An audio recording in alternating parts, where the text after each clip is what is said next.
situation s'empire à travers le ciel.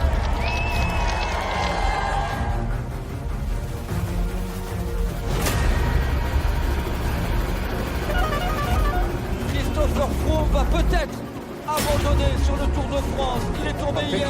Playing with us at the moment, but Contador has crashed here.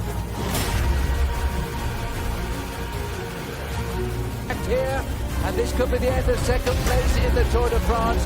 There's 34 seconds and 42 seconds. The gaps of Pino and Perro behind Valverde.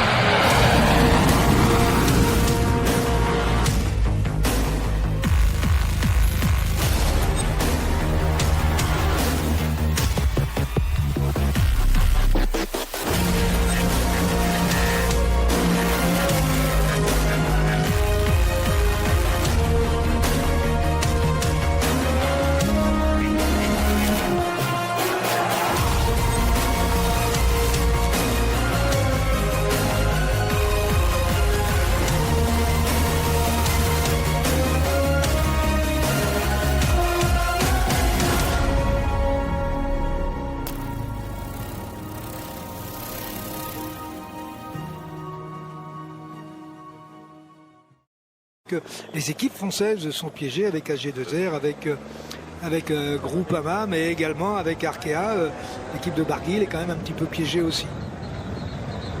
Donc la Bahreïn aussi, Bahreïn de Nibali. Donc si je vous entends, on pourrait penser que cette contre-attaque finalement n'est pas composée avec les équipes souhaitées et qu'elle risque d'être rejointe par le peloton assez rapidement. Forcément, ça oblige surtout des équipes à rouler derrière, à se découvrir et à s'employer pleinement. C'est le cas, hein, parce qu'apparemment ça n'est pas très loin derrière, donc on a pris cette échappée au sérieux. La Bahreïn, elle a des bons coureurs encore qui auraient dû être présents à ce moment de la course, avec Dylan Teuns, avec Caruso, avec Bernsteiner. On va vite le savoir, bientôt la deuxième montée. On va vite savoir qui roule derrière. Et tout l'intérêt qu'ils ont de rentrer, de revenir très rapidement sur ce groupe qui est dangereux. Mais regardez, on s'entend pas très bien hein, quand même. Hein. Les coureurs s'observent, se jaugent. Il y a aussi, il faut le signaler, 2 coureurs de la formation Jumbo-Visma. Ça gêne peut-être leurs compagnons d'échappée. Oui, puis ils ont surtout besoin de respirer un tout petit peu avant d'attaquer l'ascension. Tout simplement. Donc ils lèvent tout ça. Non pas qu'il y ait une mésentente dans le groupe, mais bon, on a besoin un petit peu de faire baisser un peu les lactates pour attaquer l'ascension. Et on y est justement dans cette ascension avec Hugh Carty ici en première position. Très à l'aise dans les ascensions avec pourcentage. Parce que maintenant dans cette ascension il faut gérer aussi, on ne peut pas monter à n'importe quel rythme. L'équipe Movistar qui roule. Avec 15 secondes de retard Cyril par rapport au groupe de poursuivants. 15 secondes, c'est pas grand chose hein, quand même. Ballerini. Oui, mais il faut les boucher. Voilà, Ballerini a été rejoint. Rappelons que le coureur au maillot bleu turquoise de l'équipe Astana était auparavant dans l'échappée du jour, qu'il a cédé lors de la première ascension. Il a même littéralement explosé avec un Jacopo Mosca qui s'est détaché seul en tête. Et là maintenant il est repris par le groupe de poursuivants. Il va être repris d'ailleurs par le peloton. Il ne cherche pas, bien sûr, il ne peut pas suivre le rythme de la course après l'effort qu'il s'est imposé durant ces kilomètres d'échappée. Oui, et un écart qui ne bouge pas, hein. Toujours 15 secondes. C'était plus la Movistar qui roulait en tête de peloton d'ailleurs. Écarté, ils reviennent.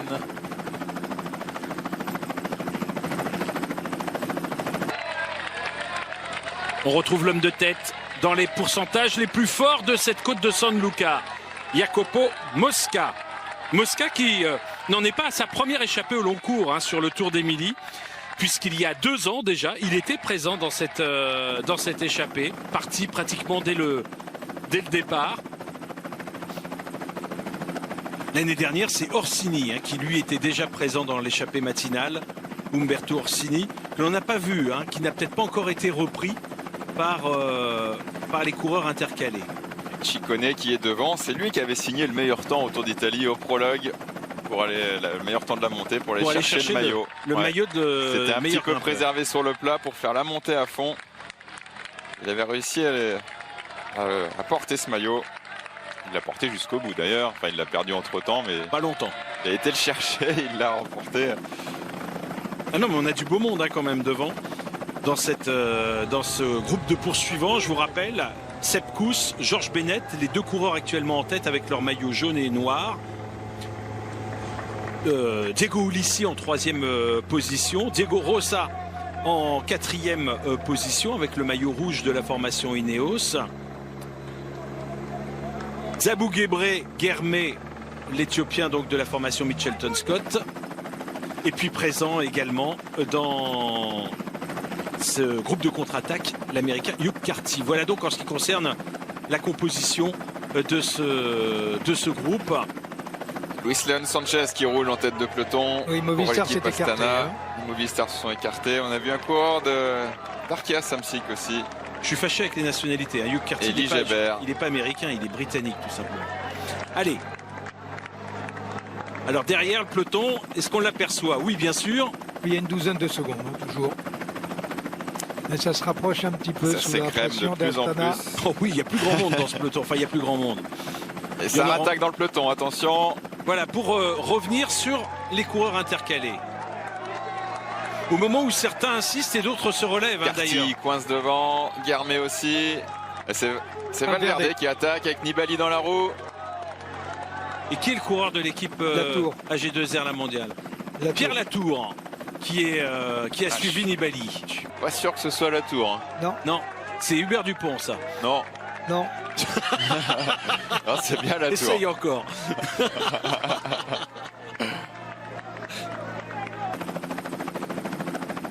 voilà, on va vers un regroupement partiel et pas général. Oh là là là là, ça écrème de partout.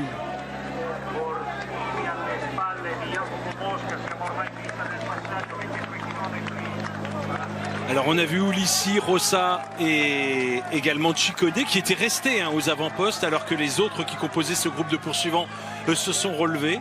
Et on aperçoit donc Valverde, Nibali notamment parmi les coureurs qui ont opéré la jonction. Il y a un coureur de l'équipe Groupama FDJ qui est un petit peu plus loin derrière, vous l'apercevez, qui est en train de recoller à l'arrière de ce groupe. C'est Rudy Mollard qui vient se glisser donc aux avant-postes à son tour. Enfin aux avant-postes. Oui, aux avant-postes Et Ulissi insiste. Et Valverde impressionnant. de ce Oui. peloton. Voilà. Et Nibali, Nibali aussi, pas loin hein. d'être aussi impressionnant. Allez, on revient sur Umberto Orsini qui était intercalé. Il ne reste donc plus qu'un seul homme en tête de la course. C'est Jacopo Mosca. Un seul homme devant ces coureurs que vous avez actuellement à l'image. Le seul rescapé donc de l'échappée matinale. Nibali s'est ravitaillé. Moscone qui est revenu aussi.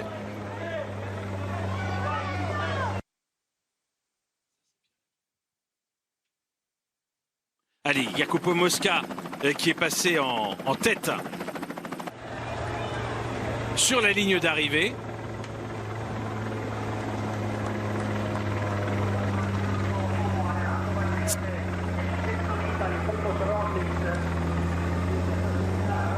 Et Pierre Latour qui a pris quelques mètres d'avance sur, vous le voyez, Giulio Ciccone. C'est un peu présomptueux à 30 km de l'arrivée. Qu'est-ce que vous en pensez, Jérémy Roy? Voilà, c'est débridé là, donc c'est vrai que Vous croyez qu'il cherche tout simplement à recomposer un groupe à l'avant de la course, qu'il durcit profite, en espérant que certains coureurs se détachent? Ouais, regarde, il profite de cette montée qui s'est faite de façon très très rapide, qui en a mis partout. L'écart est fait, alors que derrière on a une réaction d'un Ça coureur d'équipe temporise Groupama. Il a raison, enfin, après c'est bien d'anticiper aussi s'il arrive après à gérer son effort, gérer le pied, lisser sa montée prochaine. C'est bien vu. 1 minute de retard par rapport à l'homme de tête. Rudy Mollard. et derrière le 9 peloton. secondes. Bon, les écarts sont très minces, évidemment. Et on va voir comment ça se regroupe. On a vu Reichenbach aussi, le champion de Suisse. Scott qui vient de passer. Guillaume Martin. C'est donc la deuxième des 5 ascensions que l'on a effectuées au pied de cette basilique San Luca. Je vous rappelle qu'on est sur les hauteurs de Bologne. San Luca est à peu près à 5 km du centre de Bologne. Et un homme est en sursis. Vous l'avez à l'image. C'est Jacopo Mosca, le coureur de l'équipe Trek, poursuivi par l'un de ses équipiers, puisque l'on a vu que Giulio Ciccone était toujours dans le coup. On va le retrouver justement, Ciccone, en compagnie de Pierre Latour.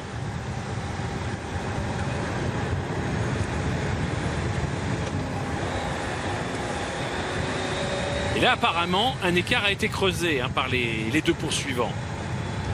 Bon, ils inquiètent peut-être moins le peloton, Cyril, que tout à l'heure les 7 coureurs qui étaient sortis. C'est évident.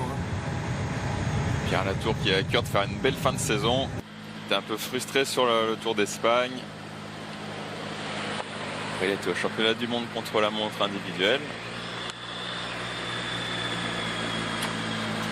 Maintenant, place à la dernière partie de saison. Course en Italie. Rappelons-le, il a été blessé en début d'année. L'année un petit peu blanche pour lui. Ce serait bien qu'il aille chercher des résultats pour finir la saison en pleine confiance. Oui, c'est important de bien finir la saison pour le moral avant tout. Pour le moral, pour passer un bon hiver, effectivement.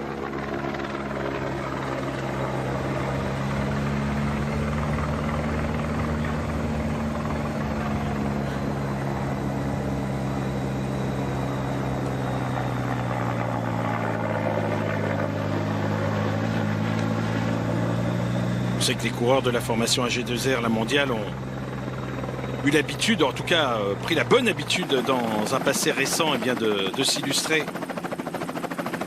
Regardez le peloton. Sur ces courses italiennes. Ce qui reste du peloton. Oui, il n'y a plus grand monde. Allez, 25 coureurs.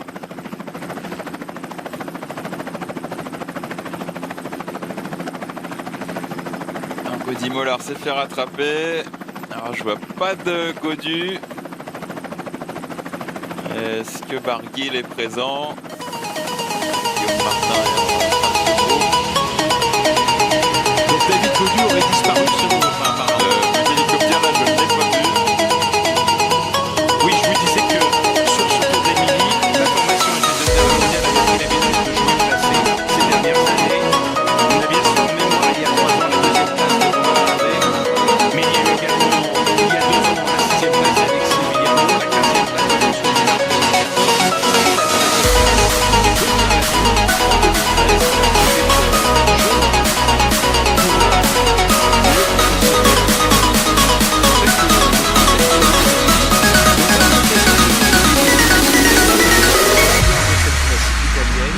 et cela remonte.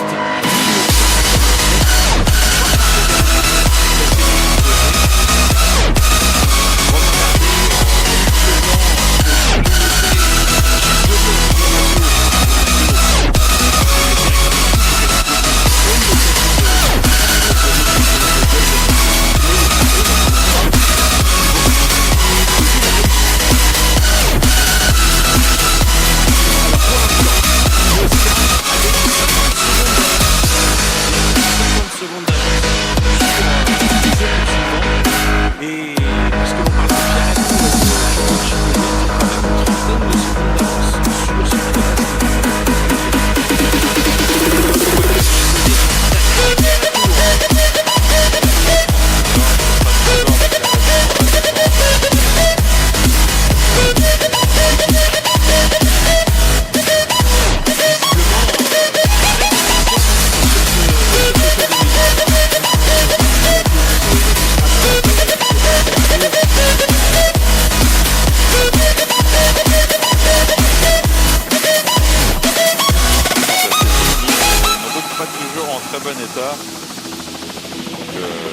ce passage n'est pas forcément suffisant pour savoir où on met ses roues, surtout qu'après demander